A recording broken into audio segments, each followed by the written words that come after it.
You are Locked On Kentucky, your daily podcast on the Kentucky Wildcats. Part of the Locked On Podcast Network, your team every day.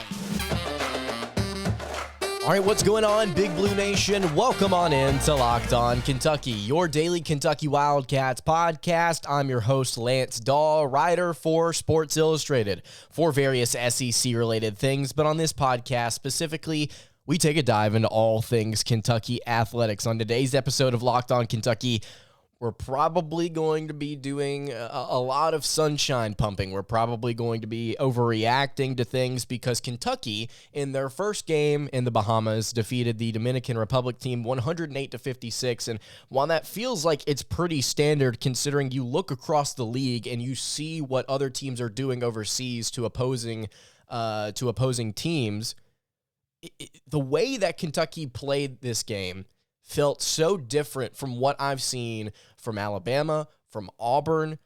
It looked really, really special, what I saw. And I'm going to overreact to a lot of different things on today's episode. I'm sure all of you listening are really, really excited about what you saw from this team as a whole yesterday. We've got 3 more games to get through, and this was supposedly supposed to be one of Kentucky's most difficult opponents of the entire trip. I believe the second most difficult opponent outside of the team from Canada.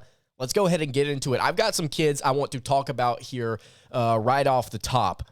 2 kids, and I know that there were a lot of standout players in this game. Do not get me wrong. But there are 2 kids that I want to focus on here at the beginning of the show. Before I do that, though, just first off, like I mentioned, this team as a whole is way, way, way, way, way more fluid and cohesive than I thought it would be. Last year's team, and the product that they put out at the end of the year, is the last thing that we got to see out of the Wildcats, right? There are some holdovers. There are some guys that have been here, but there are also some new faces. And let me tell you something. If you did not see this game, you have to go watch some highlights from it. The newcomers in this game really, really showed out. I am thoroughly impressed with what I saw from the Wildcats. And again, it's an overseas game. It's a blowout game. Man, did the Wildcats look good. Damien Collins. Damien Collins is the first person I want to highlight here. I don't feel like we've talked about Damien Collins enough here on the show. Now, we've talked about him as a potential breakout candidate.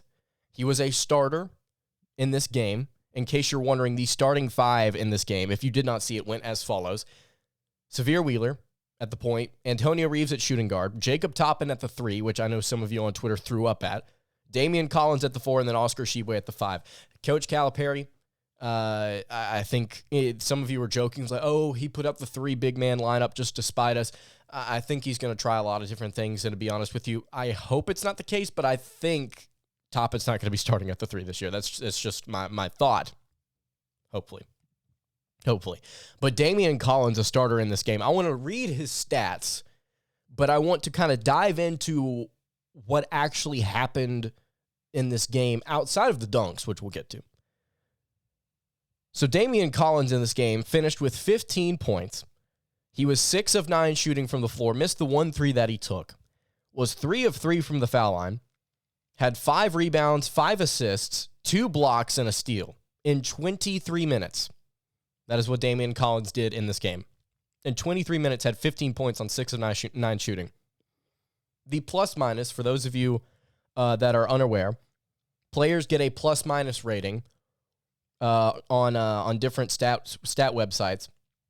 I mean, ESPN will do this for the NBA, I think, a lot, but there are different stat websites that will do this, where they give a plus-minus rating depending on how they contributed to the team, and it also counts defense as well. Not like statistical defense, but like actually like giving up layups and buckets and different things like that. Damien Collins finished with a plus 40 plus-minus rating. And you may say plus 40, for those of you that don't follow plus-minus rating very often, you may say plus 40, I mean, what does that mean to me? That is insane, first of all. But what's even more insane is that he was not the only player to finish with a plus 40 plus-minus rating. Cason Wallace, a newcomer, also had a plus 40 plus-minus rating. We'll get to him later on the show, but I want to focus here on Damien Collins. So again, like I mentioned, 15 points. We, I believe, earlier this offseason discussed what Damien Collins could do from an efficiency standpoint with more minutes. We looked at his stats, and we also kind of broke down what his per 40 statistics were. And if you give this kid the opportunity to step onto the court for longer periods of time, we noted that several things are likely to happen. He's likely to block a ton of shots. We got to see him block 2 of Kentucky's 10, by the way, in this game. We also noted that he is probably going to bring efficient offense within the paint, and he's going to provide just really, really solid defensive minutes because of his length. Not necessarily his height, 6'9", is great, but his arm length. He looks like Slenderman out there, and I say that mostly joking. Dude is a physical freak of nature.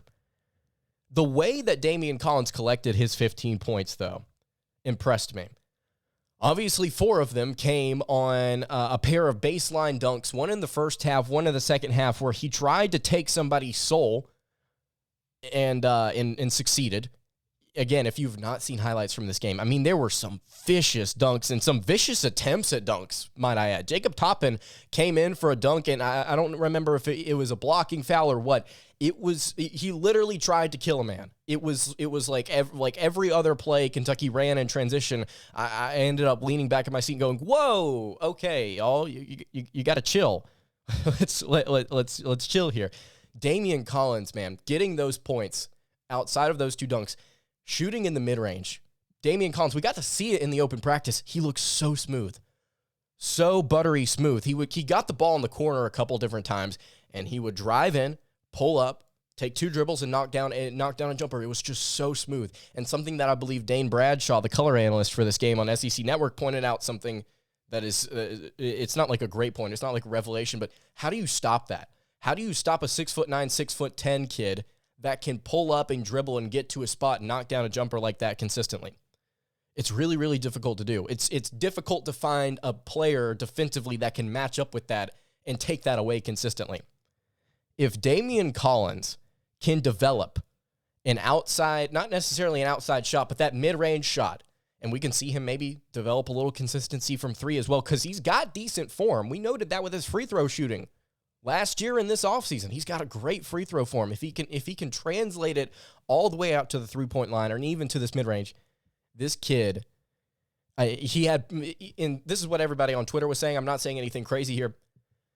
I mean, this kid looks like an immediate pro. The way that he was playing, had a couple of really nice passes. Had a couple of really nice passes. Had 1 assist. It was on this really nice wraparound pass to Tshiebwe. I mean, everything about this team looks so good, looks so polished. Now, there were times, obviously, where it's like you take a couple of shots at the basket that got swatted into the stands. Cason Wallace had one of those early where it's just like, oh, okay, well, we don't need to do things like that. But the mistakes and the miscommunication, few and far in between in this game. Again, really, really impressed with what I saw from the Wildcats. Second player I want to get to here. Second player, Cason Wallace. Like I mentioned earlier, he is the only other player on the team to finish with a plus 40 plus minus rating. Everybody else finished, well, obviously with a positive plus minus rating, but everybody else was lower than that. Cason Wallace himself, 15 points, just like Damien Collins, on 6 of 13 shooting, was 1 of 4 from 3. Honestly, don't remember him taking 4 threes. Made both free throws, had 5 rebounds, 3 assists, had 2 blocks and a steal in 25 minutes. 15 points, 6 of 13 shooting, 5 rebounds, a couple of blocks in 25 minutes. These guys are not going to play as efficiently as they did today. They're not going to play like that, at least not consistently, I don't believe, whenever the season actually gets here. But to see that they have the potential to do that, to see that they have the potential to go out there and shoot efficiently and to do all of these things on defense and to get out and transition and do things well. Just so much polish on a team in the middle of August that is still trying to work things out. Cason Wallace looked really, really comfortable. We saw it in his highlight film as a senior in high school. If I'm not mistaken, we broke him down on this show as what he could potentially bring offensively to this team. Really, really good defender. The kid can get up. He can finish well at the rim, but he's also got a really, really nice mid-range game when it comes to floaters. And he put up a few of them today, had a few of them go down. Again, just another player that looked way, way smoother than I expected him to. Just everything flowed so well. The offense flowed so well. Transition offense in this game was so nice to see. I mean, Kentucky, they weren't firing on all cylinders, don't get me wrong, but it was close to it. They looked much better than anticipated, and I expected them to go out and win this game big. I just didn't expect it to look as smooth as it did. I'm impressed. We're going to get to more players here. There are a ton of other guys that impressed me. You're going to want to stick around. Before we get to those players, though, I want to tell you guys about our friends over at Built Bars. If you have not tried the Built Bar Puffs yet, you are depriving yourself of one of life's greatest joys. We've got one on set over here. It's chocolate chip cookie dough. It's absolutely phenomenal. I've got about 30 more that I'm slowly working my way through in my pantry. And the only reason I'm working my way through them slowly is because I've also got some birthday cake puffs that I'm almost out of. I'm going to need to get some more. These Built Bars are absolutely phenomenal. In case you're wondering what Built Bar Puffs are, the first ever protein-infused marshmallow. All of these different flavors I'm talking about, they've got a ton more over at Built.com. And the thing about Built Bars, we've discussed it here on the show before. If you're new, though, they're obviously all phenomenal. They taste great. But the best part about them is that they're actually really, really healthy for you. You can replace your protein bars with these, and you can enjoy them. They actually taste great. 160 calories, for instance, in this cookie dough chunk puff over here, and 15 grams of protein. Low in sugar, low in calorie, high in protein, tastes really, really good. All of them are covered in 100% real chocolate, and there are a ton of different flavors over at Built.com. You can go to Built.com right now, and you can use promo code LOCKED15 to get 15% off your order. Again, you can use promo code LOCKED15. That is for 15% off over at Built.com. All right, continuing along here on the Thursday edition of Locked On Kentucky. Lance Dawe here with you. Kentucky defeating the Dominican Republic team. It wasn't the U22 team. It wasn't the under 22 team. They had some 25, 26-year-olds out there, according to SEC Network. Final score, that 108-56. Wildcats get it done, and they get it done in a big way. Like we were talking about just a little bit ago, just how comfortable this team looked overall impressed me. There's another kid here that I want to talk about that another freshman here that, if we're going to stick on the topic of just looking comfortable, impressed me. Adou Thiero, Kentucky's late signee in this class.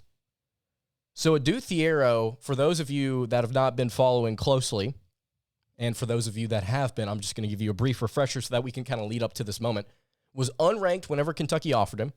Immediately shot up to a 3-star, finished as a 4-star in the 24/7 Sports composite, if I'm not mistaken, committed to the Wildcats.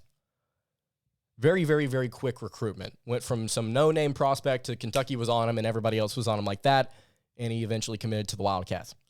There was almost nothing expected out of Adou Thiero heading into this season. And to be honest with you, I still don't think there's a ton expected of this kid. But after seeing the way that he played in this first game, we've got 3 more games to see this kid play. Again, just talking about kids that don't look panicked, don't look rushed, look like they know what they're doing, getting to their spots and playing hard defense.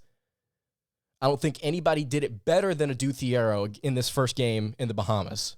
Now, there are a lot of different players that did it really well.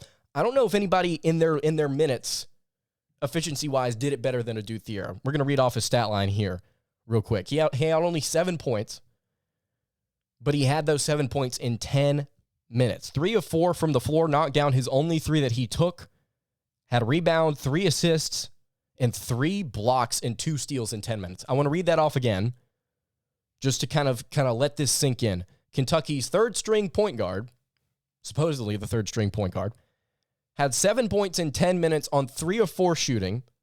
In those 10 minutes as well, he had 3 assists, 3 blocks, and 2 steals. And the cherry on top, something that the SEC Network broadcast pointed out, something that we've pointed out here on the show. He's currently 6'5", 6'6" right now. He's still growing. He's not done growing. This kid is probably going to finish 6'7", 6'8" by the time he's done with college, and he can handle the basketball, and he can shoot, and he can play really good defense. He checked into this game. First minutes, immediately gets a steal and dunk in transition, just like that.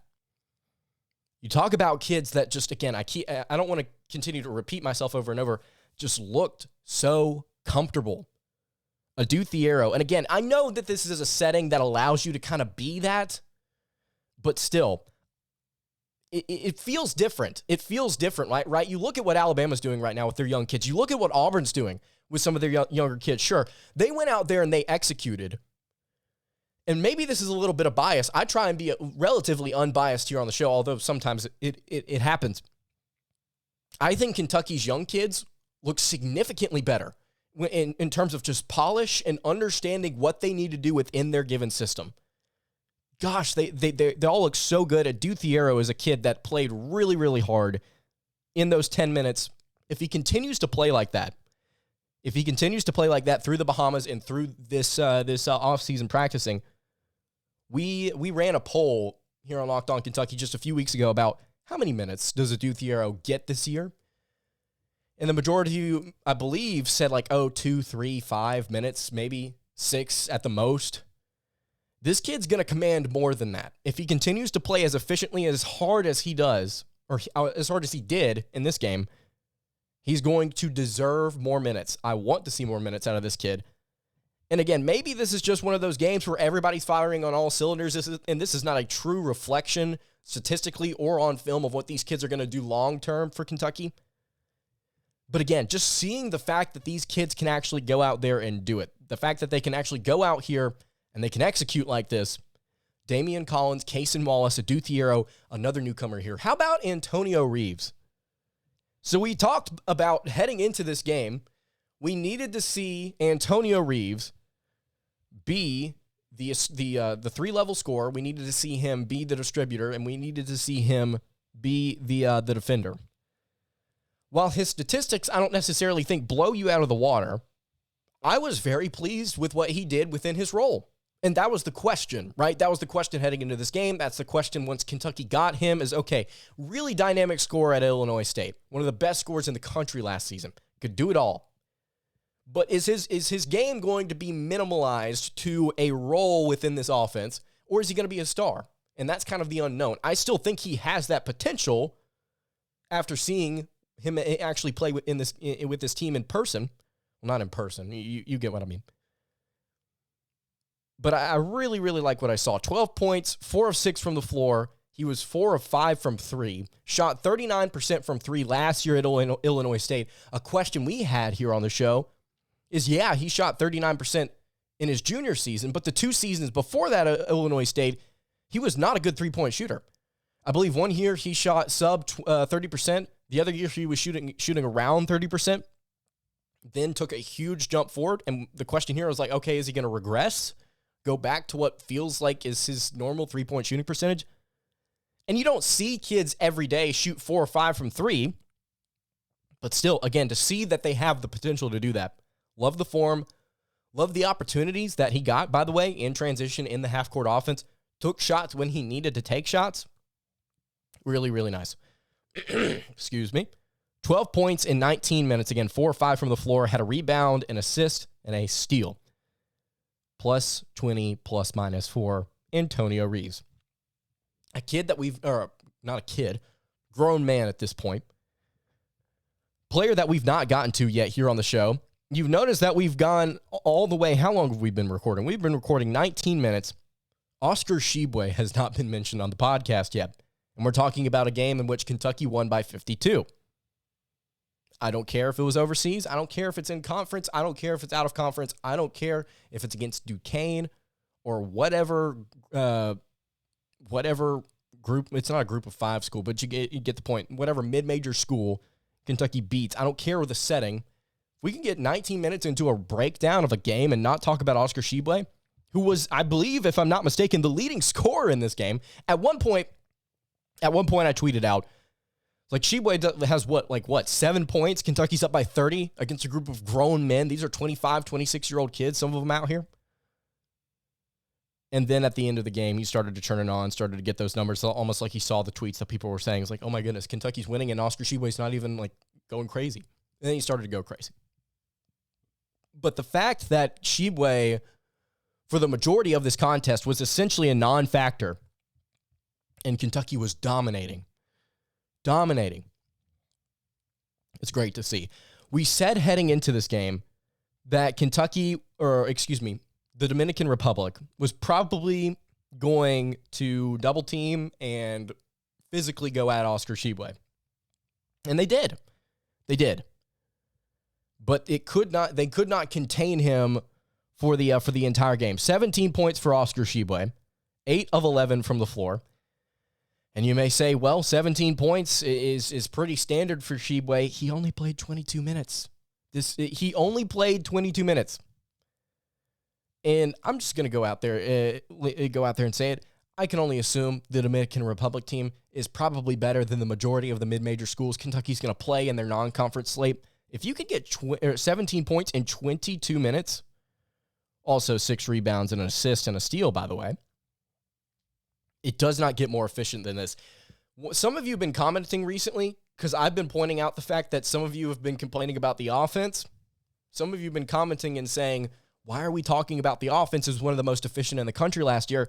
And that's kind of what I've tried to say every time I mention Kentucky's offense. It's like, guys, they were really efficient last year.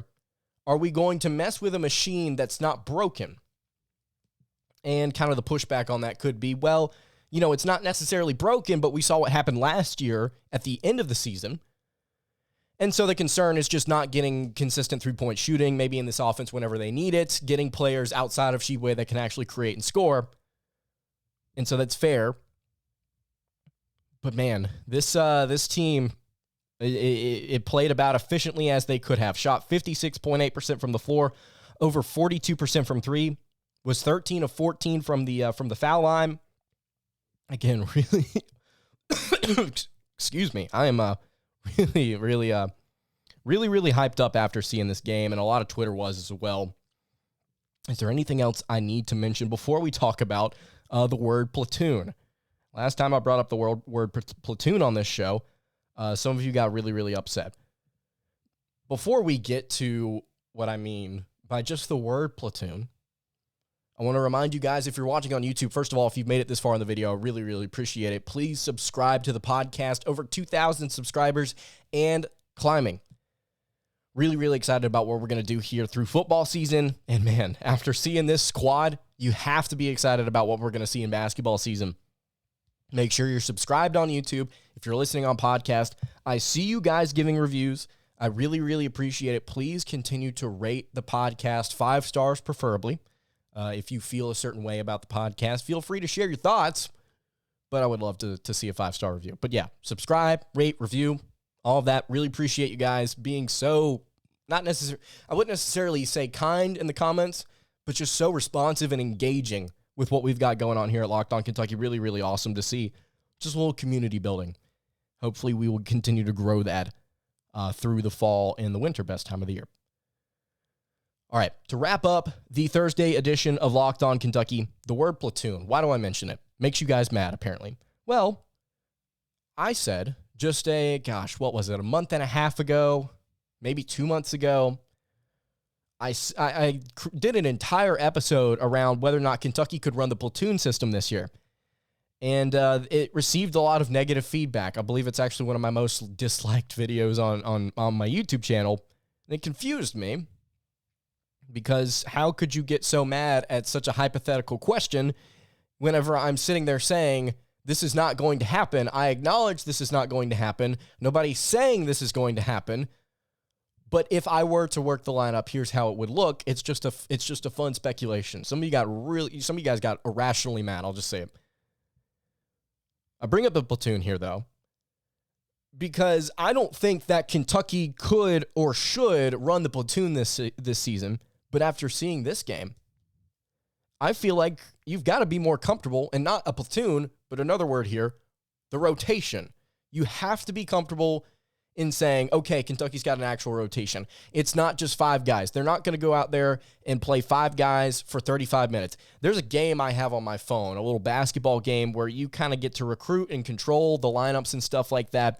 And you can choose to play your starting 5, you can choose to play your starting 5 up to 35 minutes a game. And sometimes I have to do that. Whenever there are years that I don't recruit well, I have to play the starters as much as physically possible because they put up better numbers. And I'm trying to win games, trying to go 40-0. But with Kentucky's lineup this year, it's not like you have a bunch of bad players on your bench. For those of you 2K fanatics out there, it's not like you have a bunch of 70, 75 overalls on your bench. If this is a championship caliber team, you've got some 80s on there. Maybe you've got a high 80 in one of these spots when you're looking at Jacob Toppin, potentially if he has to slide down. I would assume that Toppin finds his way into the starting rotation, because what the SEC network were saying is like, yeah, this looks like the starting 5 that Kentucky's probably going to use in the season. I'm like, guys, I like Damien Collins at the 4. Jacob Toppin's not going to play at the 3. I also would much rather, I don't know. Like, whoever's coming off that bench as the 6th man's probably a high 80. Point being, you don't have to give all your starters 35 minutes. You can rotate. You can kind of trim those minutes down. Maybe give some of them 25. Maybe give some of them minutes that are right there at dead on 20, where they're splitting time with somebody that comes off the bench. I mean, you look at this rotation. You've got Sahvir Wheeler starting at point. Did not look great in this game, might I add. Sahvir Wheeler, 6 points on 2 of 6 shooting. Had 4 assists and 2 steals. Not a big fan of what happens whenever Sahvir Wheeler ran the offense in this game. Wouldn't say that for most games, just saying in this game in particular. The Dominican Republic, talk about scouting reports, actually kind of did a good job on defense with Wheeler, just applying pressure, trapping, slowing down the offense, making sure that he was uncomfortable. They did a good job. Sahvir Wheeler at point. Antonio Reeves at shooting guard. Chris Livingston at power forward. Jacob Toppin, Chris Livingston at small forward. Jacob Toppin at power forward. Oscar Tshiebwe at center. So that could be your 5. But you've also got Cason Wallace at point guard, who played well at point.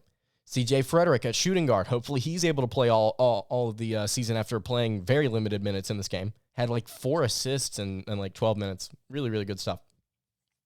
But you got Cason Wallace, CJ Frederick, Adou Thiero. You could want to run a 3-guard rotation. Kentucky actually in this game ran a 3-guard rotation at some point.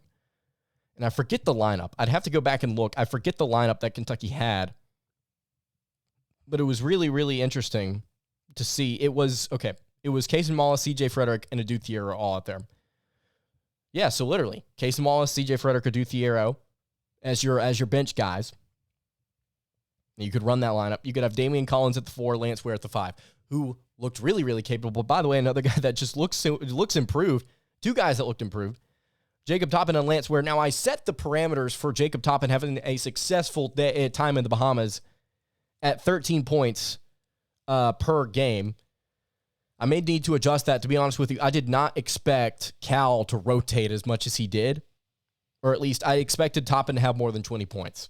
That's essentially what I want to say here. 3 steals and 2 blocks, though, in 20 minutes to go along with 8 points. Really nice stuff from Jacob Toppin and Lance Ware. I think this team is way more capable than I expected them to be. I think this team, from the top down, has a lot more talent than I expected them to. The fact that Oscar Tshiebwe quietly got 17 points, quietly shot 8 of 11, you got to love what you see. And I'm not saying this team's going to go 40-0. I'm not saying this team's gonna just blow teams out of the water. But man, for a game in the Bahamas in August, this team looked way, way, way more comfortable than I thought they would. And I'm very, very happy about that. Again, make sure you're subscribed to the podcast to make sure that you don't miss any of our other breakdowns of Kentucky's games in the Bahamas. Also going to have some more football content coming up for you guys in just the next few upcoming days. So that's going to do it for today's episode of Locked On Kentucky. You can follow the show on Twitter at LockedOnUK. You can follow me on Twitter at LanceDawe_. You can follow the show on Instagram. That is over at Kentucky Podcast. Again, any questions, comments, concerns, you can leave them in the YouTube comments below or hit me on the socials. I will see you all tomorrow for another episode of Locked On Kentucky. Hope you guys have a great rest of your day, and God bless.